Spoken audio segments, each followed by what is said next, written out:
Good morning, everybody. It is Wednesday, November 4th, and I am so excited to bring you another edition of the DH Podcast Hi5 series this morning. First off, take a deep breath. You know, you're starting to get that cold air when you walk outside, a little brisk. It fills the lungs a little bit different. It hits different, as the kids say. Take a sip. All right, and let's get into it. First off, I want to let you guys know this is coming out in the morning, so it'll be out by 10:30 in the morning, but we're going to be having a new episode out by 5 p.m. So that's awesome. Typically, where Thursday drops, we want to do a Wednesday. We're somewhere in between this Tuesday, Wednesday, Thursday in football season because we want to have a good metric of previous week's performance, but getting to make sure that we have the most accurate information, especially when it comes to injury updates for the current week's slate as well. So let's start out with what everybody's been talking about for the past 12 hours. MACtion. MACtion's back. Get hyped. You've got 6 games on the slate. Big 6 games. And my favorite one, I think, is going to be OU versus Central Michigan. You know, they joke about run the ball, punt the ball, and I'm okay with it. Maybe you toss in a wheel route here or there. Maybe you toss in a kickback here or there. I don't know. Make it interesting. I'm really excited. I am. I truly am.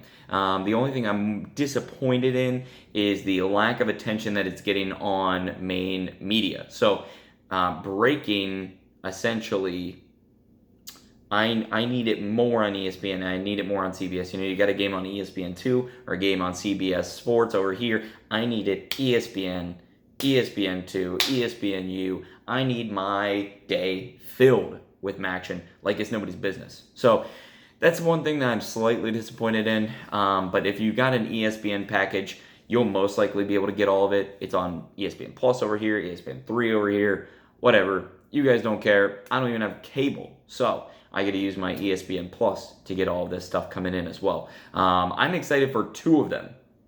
Buffalo, Northern Illinois. I mean, who wasn't excited about that before? That'll be on ESPN2. That's the 7 o'clock slate. And then, of course, I'm excited about the 8 o'clock slate. Bowling Green versus Toledo.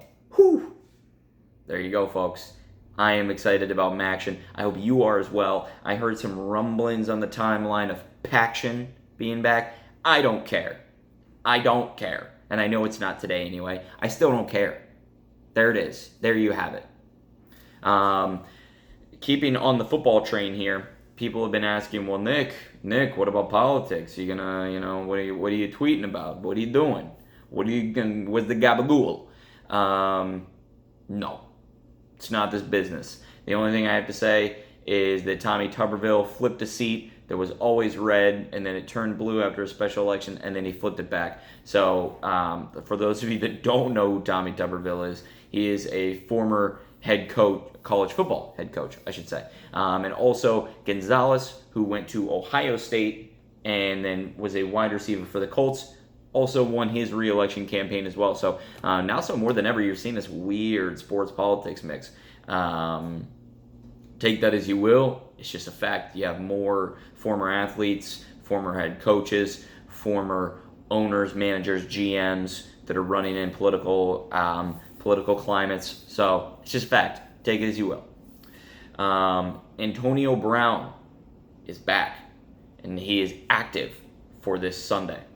The Bucks do not really have that difficult of a game. And actually, by the way, I'm going to look it up in front of everybody here because, to the best of my knowledge, I don't know exactly who it is. So, it's disappointing. I'm sorry. I did that to you.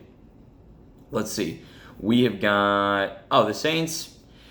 For the Buccaneers. For a healthy Buccaneers team, this should not be difficult. The Bears tripped up the Saints. Everybody's been tripping up the Saints, frankly. Even the Falcons tripped up the Saints. So this should not be difficult for a healthy Tom Brady, a healthy Rob Gronkowski, and a healthy Antonio Brown to storm back. I would be very cautious about prop bets with Antonio Brown. Very cautious. Because if you noticed, Tom Brady doesn't want he doesn't want Godwin, and he doesn't want Fournette. He doesn't want these guys that are with the Bucs before he was technically, to feel like he's favoring his people. His people is Gronk, and his people is Antonio Brown. It's a fact. So he doesn't want to favor them, and that's why you see Gronk's numbers were, and of course there was slight injury concerns, but not enough to really delve into this, that we saw a downtick in performance from Gronk. A lot of the, Gronk's getting old, or, the hitches are rusty with Gronk. Not really. He just knew the scheme. He knew the offense, and he knew that when his time was coming, he was going to get the ball, and he was going to get it a lot. And you saw that 2 weeks ago, and you saw that last week. So Gronk has continued to have a greater trajectory. Watch Antonio Brown to stay stagnant for a while. Not bad at all. Just watch him stay stagnant until he gets a better feel for the offense, and in about 2 to 3 weeks, boom, smash those prop bets. I would not be, unless he rips off, a catch, absolutely demolishes somebody's ankles, takes one to the house, I would not be expecting him to break any prop bets in regards to receiving yards or touches. Simple as that. The Buccaneers have so many weapons that even betting a guy to get, if the line is 4.5 touches, you should be taking the under, because typically there's only one guy that's getting that over, and it's different each game. Sometimes it's Gronk, sometimes it's Godwin, sometimes it's Mike Evans. Who knows? And I assume at some point in time, it will be Antonio Brown. But unless you were to strike gold and some insider trading information, sure, by all means. Regardless, I'm not taking that. Mookie Betts, as always, confirmed good. He won his 5th straight Gold Glove. It simply does not matter what team this guy is on. He is crushing. He's crushing. I'm a Mookie Betts fan. I'm grateful that he's got another ring. He's proving his wealth, because if you notice, the last 2 times the Dodgers went to the World Series, they lost. And the last 2 times they went to the World Series, they didn't have Mookie Betts. And Clayton Kershaw sucked. Both those things flipped 2020. 2020 is wild, and you know it. The 49ers injury plague continues. Kittle is out 8 weeks. Garoppolo is now likely out for an unforeseen amount of time. The numbers kept changing so much on how long he'd be out. They just said unexpected amount of time, whatever. So we really don't know the exact timeline of when Garoppolo will be back. We just know for a fact it is not this week. So be really paying attention to 49ers players on the waiver wire. I would not be picking up quarterbacks from them. I would be picking up running backs. Any backup quarterback coming in, it's going to be a shifting to a run-heavy and a tight-end-heavy offense. Now, of course, the 49ers already had the best tight end in the NFL, and so maybe they will continue with a strong tight end game. Who knows? Who knows? Let's see here. Maradona. This has just flown under the radar in America for whatever reason. Dude had brain surgery. Do you know how wild that is? Anybody who's having brain surgery is newsworthy. It's noteworthy. And that's exactly what we got. But they said the brain surgery was successful, and that is incredible. So, happy to see that for one of the greatest soccer players of all time. And also, he didn't get that energy from coffee, folks. You see videos and highlight videos of him in practice and him just running around doing crazy shit. Yeah, you know what I mean. Finally, we're going to round out. I didn't even count 5. I think, MACtion, Antonio Brown, Mookie Betts, joking politics, Maradona. Yeah, we're technically on number 6 here. Trevor Lawrence is going to be on the sidelines for Saturday.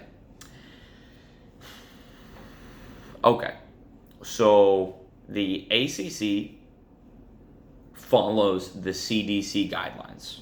Let's just start there. So before anybody says, well, they're just making up rules, not really.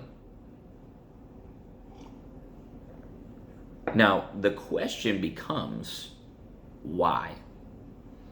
If he can't play due to COVID restrictions, Why should he not be in isolation away from his people?